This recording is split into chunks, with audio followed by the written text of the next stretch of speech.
This is Senator Angus King, and we're doing Answering the Call, Maine's Veterans Voices. And what we're doing is talking to veterans across Maine as part of the Library of Congress Oral History Project, so that people in the future can look back and have the experiences of those who have served our country in a variety of circumstances and in a variety of places.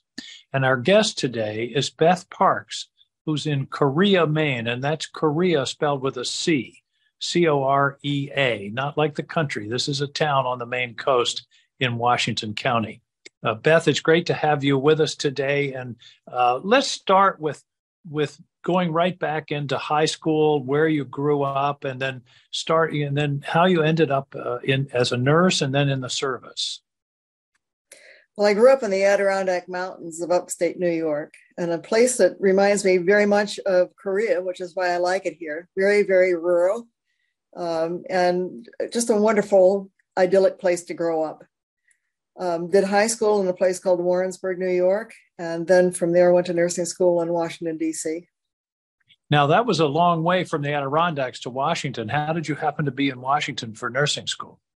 Well, my class went down for their senior trip, and my mother had gone to the same school and had graduated in 1932. That was the supervisor in the operating room at DC General Hospital, which no longer exists. Mm-hmm. So I had dinner with one of her old classmates, and she invited me to come to school there. I had planned to go at Rochester, New York, but I wound up going to Washington instead. So how long were you in Washington? How long did the training take? I was there for 4 years. 3 years, I got married and stayed there. So I was there at a very exciting time. I was there for the Kennedy inauguration. My husband marched in the parade, and I was there through Martin Luther King's speech and all of that good stuff. I was down here at the time of the Kennedy inauguration too, and do you remember there was a big snowstorm that day? I liked it froze. I walked all the way from DC General, and that's the longest 17 blocks I've ever walked in my life. Well, I remember Robert Frost could hardly see the podium when he was delivering the poem. And also, you mentioned Martin Luther King. You were in Washington during the time of the famous March on Washington when he delivered. Absolutely. I was there that day. I was in a tree at the Lincoln Memorial and heard him deliver that speech. I was just out of high school and took the day off to join that march. For heaven's sakes, I didn't go out for the march. And it was a little nerve-wracking, I think, at the time, because we didn't know how safe it was going to be to go back and forth to work. Oh, yeah, I remember. People didn't really know what was going to happen, and it turned out to be a very good-natured crowd. But at the time, it was the biggest demonstration in the history of Washington. Okay, right. So we've got you through school. You have your nursing degree. What happens next? My husband was sent overseas to beautiful Southeast Asia for a lovely one-year vacation, they call it. Mm-hmm. And my mother was not doing well. She was quite ill. So I went back up to the Adirondacks to be with her while she was hospitalized. She had Hodgkin's lymphoma. So I stayed with her for the duration. And meanwhile, they were calling for nurses to go overseas. It was something I thought I would like to do, and I did it. So did you join the Army? Did you enlist? How did that work?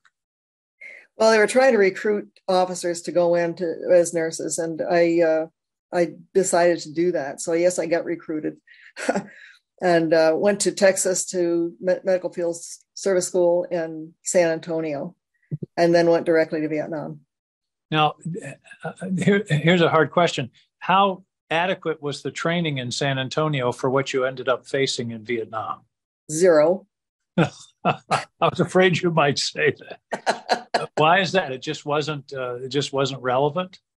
Well, we learned to march and to salute. I don't know that was very helpful. We did do a tracheostomy on a goat, but that was about the only thing. We learned about the structure of the Army and the medical corps and that type of thing, but it was nothing that helped me at all when I got to Vietnam.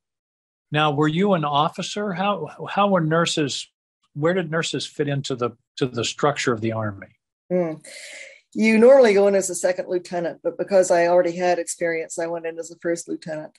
And then I got promoted to captain while I was there. I didn't pick that up until I went to Europe. So tell me about the experience in the MASH, in the Mobile Army Surgical Hospital, the MASH unit in Vietnam? Anything like what we all saw on TV in the 80s? Well, I was going to write a book about Vietnam, and they stole all my jokes. So I was wondering if the guy was stationed with us. But I think these kind of things happen in all hospitals in a military zone. So yeah, a lot of the jokes were us. And well, you know, the guy that wrote that book was from Maine. From Maine, I know that. Yeah. Well, tell me about that experience. Was it, you got the sense from the TV show, although there was a lot of humor, but there was a lot of tension and crisis. These people would come in, the bells would ring, and you'd have to go to work any time of the day or night. Was it, it sounds like it would be a high pressure situation. Well, it was. As soon as you hear the helicopters come in or you hear the ambulances, the little cracker box ambulances, you just ran to work. There was no bell. You heard the helicopters, the Hueys coming in, you just automatically ran right straight to work. And it was brutal. How long would you have to be on a stretch for a stretch? Hours? The longest I was without sitting down or eating was 72 hours. No sitting down or eating for 72 hours, nonstop. Nonstop. And the doctors were people who had been either recruited or had joined. Now, what I'm sure I should have gone back. What year was this? When did you go over? I went in October of 1966. So that was fairly early. That was when it was really going on, and they hadn't cranked up the draft so much. That's correct. But there was certainly a hot war going on, and you had plenty of wounded to deal with. Yes, when I got over there, they were going to put me in Third Field Hospital, which was in Saigon, and you were to wear white uniforms. And I said, this is not what I came over for. So I talked with the chief nurse of Vietnam, and she went with me via helicopter to Cu Chi, which was the busiest place in Vietnam at that time. And how far was that from Saigon? That was out in the countryside, I take it. Yeah, it's about 45 miles from Saigon to Tay Ninh, which was on the Cambodian border. We were halfway in between, and an area where they called the Iron Triangle, and it was bad. Can you characterize the kind of wounds that you saw? Were they shrapnel, gunshot? What were you treating? Well, the worst one I ever saw was right off the bat. And it was a gentleman, young guy, who had lost his right arm, which is just untangled tissue, lost an eye, lost both of his legs, lost his genitalia, just wounds everywhere. And you just grab forceps and start working on him. The supervisor, who was a little bit older than I was, came in, and she went just white as a sheet. And I said, Chris, what's the matter? She went out and looked at something and came back in. And she said, I wasn't sure until I looked at the chart. That's my cousin. Oh, my word. That's unbelievable. It was bad. And now, had anything in your nursing training prepared you for this kind of intensity and severity of wounds? Well, we had the Saturday Night Knife and Gun Club in Washington, D.C. So, as you know, what it was like there. But no, I had never seen anything like this before. It was pretty horrific. And you were there for a full year? Yes. In the same MASH unit, or in different, did you move around in the country? No, I stayed right in Cu Chi. We were taking so many casualties, up to a couple of hundred a night. And we could only operate on 3 at one time, 4 if we cleaned out the anesthesia closet. So I was put in as a part of the advanced party to build the 12th evacuation hospital so that we could take more patients. And we could operate on 7 at a time there. Still wasn't adequate. Well, that gets into the terrible decisions you have to make in triage of who goes first. That's right. And what was the size of this unit? How many people were there? How many nurses? How many doctors?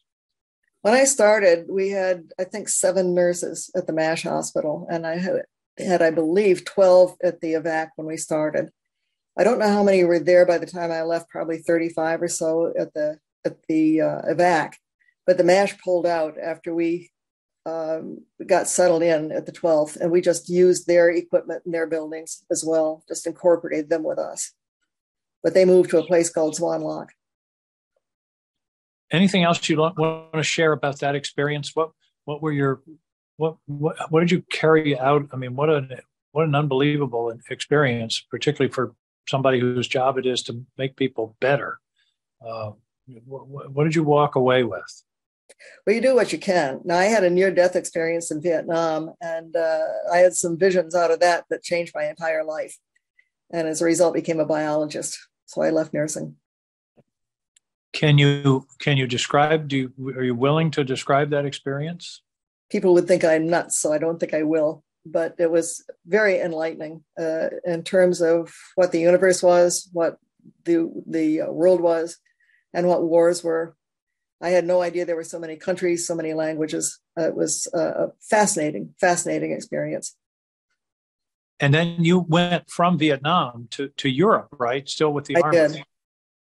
Yeah. And what was that? What was that assignment? Was that treating? Were there people being evacuated to Germany, or was that just treating people on the base? No, that was the big medical center. It's now Landstuhl Regional Medical Center, but it was just the Army hospital for that area, for that region. We were busy, but we took in all kinds of folks from around the area, treated soldiers, but accidents and all kinds of things as well. But now they're bringing people over there from the war zones, as far as I know. Yeah, that's a center of healthcare for military people in Europe. Okay, so you're in Germany for a couple of years, and then did you leave the service at that point? I did. When I finished in Germany, I came back to the States, and I went to Florida to get warm. But they had no jobs in the operating room at that time, so I just quit and went back to college. So you went back to undergraduate and totally changed the direction of your life. Tell us about that. Well, because of that experience that I had with the near death in Vietnam, I decided I wanted to be a biologist. And so I started down at St. Pete in Florida and did 2 years and 1 year and a semester, and then left and went up to North Carolina and got my undergraduate degrees up there. And then I came up to, go ahead. Well, I was going to say, then you came up to Maine, right? Right. Tell us about how you happened to land in Maine. Well, if I had known I could have been a physician, I would have been a physician, because I was in the pre-med program and did very well, but we didn't have any women who were doctors. So I had absolutely no idea that was a possibility. They had their own medical school where I went at Wake Forest. But I decided I would work with animals, and Maine had one of the best programs in the country. I think it was the second best in the country for wildlife. So that's where I came. Well, I want to go back to the barrier that you felt, because that was true generally. I mean, I remember women during that time saying the only options we have are teacher or nurse. And more than that, nurse, secretary, teacher, housewife. That's it. And that was it.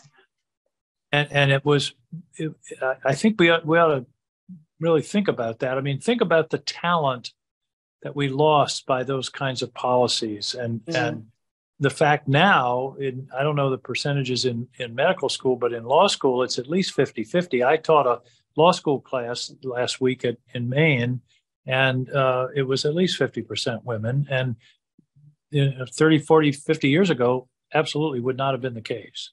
Right.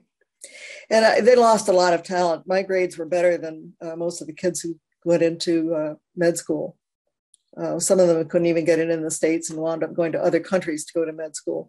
But it was difficult because you really wanted to do well, but there just wasn't a chance. I was one of the first 2 women to go through the wildlife program in Maine, and they didn't want us in that either. Now, if you had applied to medical school, would you have been denied because of your gender, do you think?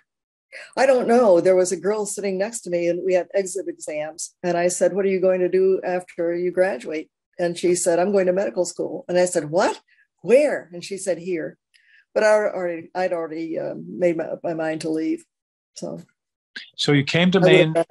Were you in Orono? Was that where you did the yes. wildlife? study. Mhm. And did you end up getting an advanced degree from Orono? Yes, yeah. I went on after I got my master's through there, then I went on and got my doctorate. So it was a And good place to go to school. so talk about, and have you been in Maine ever since? Did you stay in Maine after being at the university? Oh yeah, I've been in Maine. Well, next year will be 50 years that I've been here. Well, you're a newcomer. I Like, am just a baby. yeah, right. So wildlife biology, did you work for Inland Fisheries and Wildlife in Maine or the university? What was your career after graduate school? When I first got out, just had a message, sorry.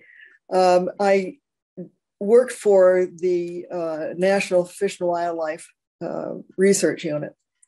And we did the sampling of forests up in northern Maine around Presque Isle, which was kind of cool. Then my next job was working as a contractor for the Army Corps of Engineers, where I went around the state and looked at places that they were going to develop and evaluated those for wildlife to see what kind of impacts they would have.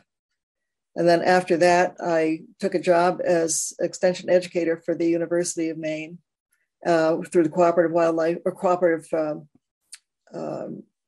Maine Cooperative Extension. Yeah, I had to get that one straight. I only worked for them for 23 years. It just took me a while to remember the name of them.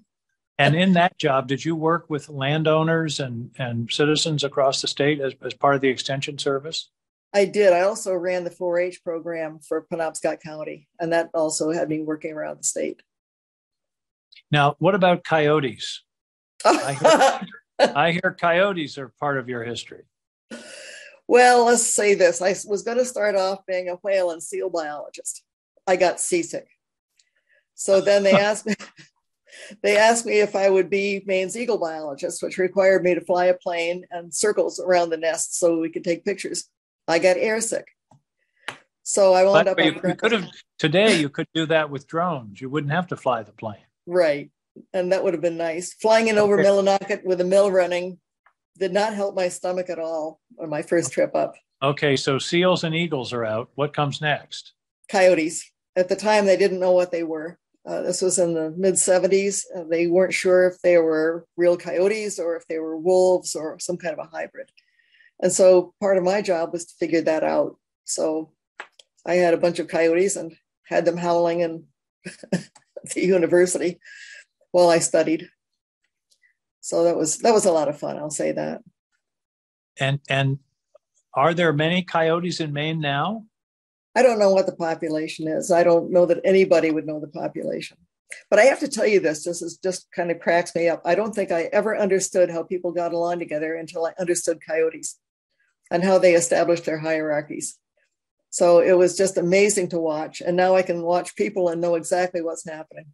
All right, now you can't say that and not expand. How are coyotes like people, or how are people like coyotes? Give me more depth here. Well, if you have a hierarchy formation in the coyotes, they in the beginning it's by size and weight, and then it changes depending on their personalities. They have very, very distinct personalities. Each coyote is very different from the other one. But you'll have your bosses. It doesn't matter if it's male or female, because in the beginning, the males were submissive to the females, if you can believe that. But if you took out the dominant animal, then the others would all jockey for position to try to take over that lead role, and right down the line for all of the animals in that group. I watched that in my department, where if the head of the department, the director, would leave, then all of the underlings, the professors, would all be jockeying for position. It was hilarious. I loved it. Well, now you just described what went on in the House of Representatives over the last couple of months. That's right, exactly. But I didn't understand that. Jockeying for position. I think you should write a book, Coyotes and Me, or something like that. Well, let me take you back for a minute, because we are recording this, as you know, for the Veterans History Project. Talk to me about how your life was enriched, changed, stimulated by your experience in the service. It gave me a lot of opportunities I never would have had. Well, first of all, I wanted to serve my country. I'm not sure that I feel the same way today, but in those days I was born at the beginning of World War II, and I remember quite a bit about the early days in World War II. So I wanted to do my part. We were very patriotic and willing to make sacrifices for the country. So that gave me an opportunity to do that. My father said he would be very proud of me. Unfortunately, he died while I was in high school, so he never got to see me go, but he would have been very supportive had I told him that I was going to be a nurse in the service. I learned a tremendous amount. I certainly learned what my strengths were when I went in the military. I was far more strong in the MASH hospital and in the SVAC hospital than I ever believed I was. So I saw people a lot smarter than I was, a lot more connections, a lot wealthier. I had nothing. And yet I was able to survive and do very well, I think. Well, a lot of the people were collapsing and not being able to make it. Well, I think a lot of people don't realize what they have in them until they're in the test. Yes. And you found that you had something within yourself that you managed to rise to the occasion. Mm-hmm. That's correct. So I was very proud of myself, actually. I didn't think I had it in me to do the things that I did. And I was very happy doing it. I'd go back in a heartbeat if the situation were the same. Did you form friendships that have carried through the years? Anybody you still keep in touch with from those days? I do keep in touch. A lot of my friends have died, but that's just our age bracket. Now, okay, we've gotten you through coyotes and wildlife biology, the Extension Service, and now you live in a small town on the coast of Maine in Washington County. What took you there? Did you just pick out what you thought would be a nice place to settle down? I'll confess that twice a year, once in May and once in October, I would skip school, play hooky, and just skip out whatever I was doing, come down to the coast and sit on the rocks and watch the ocean. So I did that every May and every October. So I was down here one time and ran into some friends of a friend, and they said, "You got to come to Korea and see where we live." So I said, okay. Came over here, took one look at it and said, "Whoa, I think I'm in love." They invited me to go down and go camping. So there's some islands out in front of my place, a little archipelago. They said, "You want to camp on the island?" And I said, "Sure." So you go out during the low tide, you're stuck for 24 hours on a tiny island. And it was so thick with fog, I couldn't see my hand in front of my face. But I said, "There's something about this. I want to live here." So as soon as I came off, I went right to a real estate agent and said, "What have you got?" And here I am. And you know that you made a good investment because today I suspect you wouldn't get the same deal. They laughed at me, though. The fishermen thought I was nuts. And I bought a couple of acres and built a house, but they said, "What are you, nuts? You can't build a wharf on it. You can't launch a boat from it. You can't even grow a decent vegetable down there. What are you doing?" Because I'm right on the water. And I thought to myself, you're going to laugh out of the other side of your face in a few years. And that happened. And you were certainly right. Now, Yeah. One of the things I do a lot of work on down here on veterans issues is the transition from active duty to back to civilian life. Now, you weren't in a long period of time, but do you remember that? Was that a problem, or did you just switch gears and go to school and you were off? But because a lot of veterans have a difficulty with that transition. I think one of the difficult transitions was going from a war zone to Europe, because I had been so used to doing things, making these decisions, doing surgeries myself, all kinds of things, that now I'm just a peon. And so it was difficult giving up that ability to do things. So once I got through that, I was okay. Then they put me on floor duty when I was in Florida, and that's just not the kind of work I wanted to do. I'm an operating room nurse, and that's in my family. So coming back to civilian life was not a bad thing at all. I went right to school, and I took a double load in school. And so I was so busy trying to make sure that I got good grades that I didn't have time to think about anything else. And your career in the Army was, your career was as a nurse. Yes. A nurse first, Army second. I mean, you were doing your profession. It happened to be in a war zone, but that was your focus, not marching and learning how to take apart a carbine. I was a happy civilian in a war zone, just wearing I didn't wear a uniform either, so fatigues. We didn't get dressed up or anything like that. It must have been incredibly intense. Do you have any flashbacks to that time, any PTSD or anything of that nature? I think I'm too stupid to have PTSD. The smarter people had it. I don't believe that. I consider myself right along with horseshoe crabs and cockroaches. I'll probably be around after everybody else is gone because I'm too stupid. And Keith Richards, don't forget Keith Richards. Keith Richards and cockroaches will survive anything. Do I look like Keith Richards? I probably do now. No. Come on. Come on. Well, it's wonderful to have a chance to talk to you. Now, are you active at all in any veterans issues or organizations, or is that's a long past history in your life?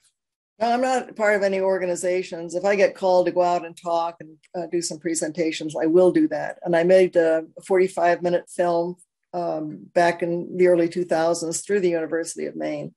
I was not able to get the music rights for that, but I will show that if I'm asked to do it in an educational setting.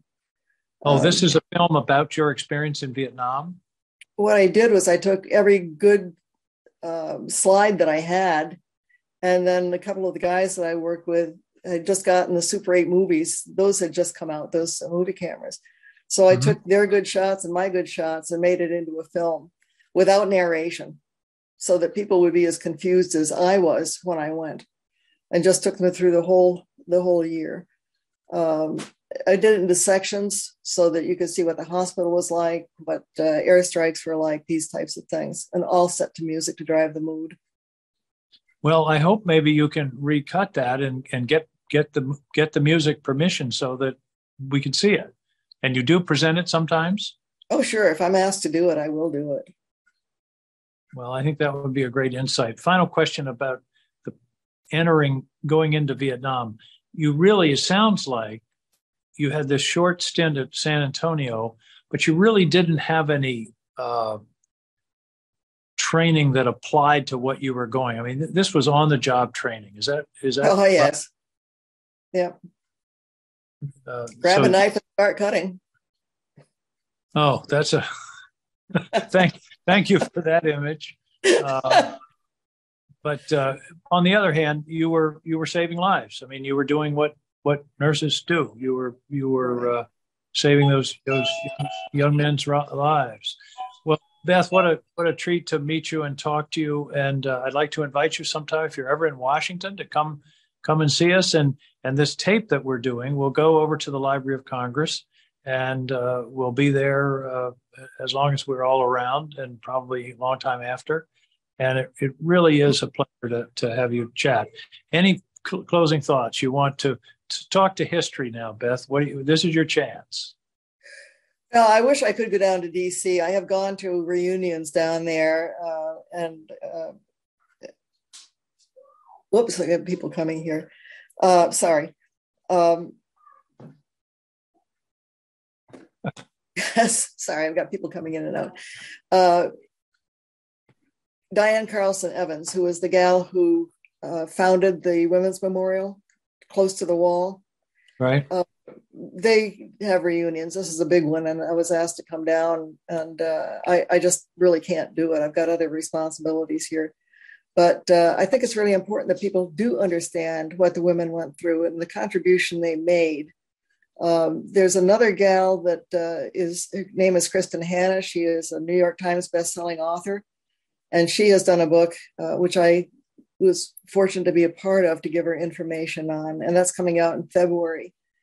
So she expects that to be pretty big, and probably will be made into a movie like many of her other books have been, or a TV thing.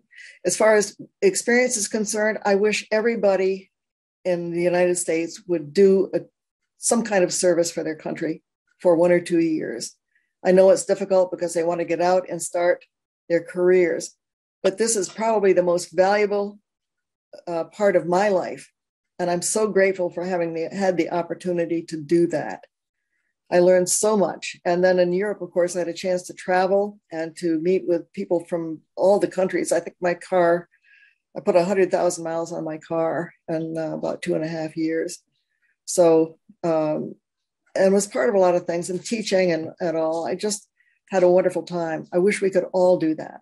And I wish people could understand what it means when you give part of your life to your country, how important that is to your self-esteem and to your feeling about the country and your willingness to make sacrifices. That's beautiful. I can't improve on that. Beth, that was absolutely wonderful. We gain value by the value that we give. Mm-hmm. And you've lived a wonderful life, and thank you so much for sharing it with us today. I guess if you're not going to come here, I got to come to Korea, but I'll see you up there. Please do. Have you ever been to Korea? I've been along the coast. I've seen the harbor, but I haven't been to the town itself. That's it. The harbor is the town. There are a couple hundred people here, and that's it. There are maybe 20 people on the island where I live. But you had talked about Korea with the sea. This place used to be called Indian Harbor, but there was another Indian Harbor in Maine. So they gave the postmaster the option of coming up with his own name. His daughter was studying about the country of Korea, and in the books, the textbooks, it was spelled with a C, and that's how we got our name.